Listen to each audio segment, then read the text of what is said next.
പുതുവർഷമായി hi പുതുശോഭയെത്തി പാവനാത്മാവിനോടൊപ്പം പുതുതായി തുടങ്ങിടാം സർവം.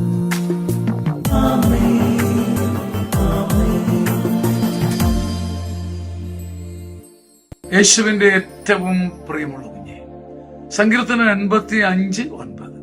അവിടുത്തെ ഭയപ്പെടുന്നവർക്ക് രക്ഷ സമീപസ്ഥമാണ്. അവിടുത്തെ ഭയപ്പെടുന്നവർക്ക് രക്ഷ സമീപസ്ഥമാണ്.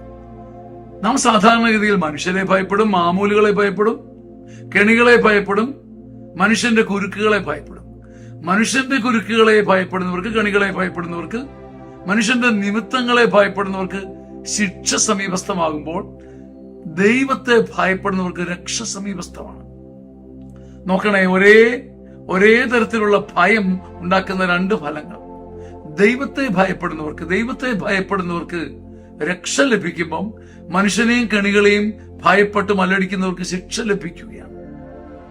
നാം ഭയപ്പെടുന്നുണ്ട് മനുഷ്യരെയും കെണികളെയും സമയത്തെയും കാലത്തെയും ഒക്കെ. അതുകൊണ്ട് തന്നെ ഭയപ്പാടിനനുസരിച്ച് ഉൾഭയം കൂടി വരും. എന്നാൽ നീ ദൈവത്തെ ഭയപ്പെട്ടാൽ നിന്റെ ഉൾഭയം മങ്ങി മറഞ്ഞ് മാറിപ്പോയിട്ട് ഇതൾ കൊഴിയും പോലെ പോയിട്ട് ദൈവത്തെ ഭയപ്പെടുന്നവന്റെ മുമ്പിൽ രക്ഷ ഉദിക്കുകയാണ്. അതുകൊണ്ട് ഭയം നമുക്ക് വേണം.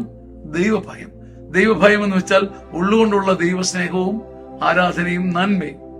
നമ്മുടെ കൺമുമ്പിലെ ഭയങ്ങൾ മാറിപ്പോയിട്ട് ദൈവഭയം നിറയട്ടെ.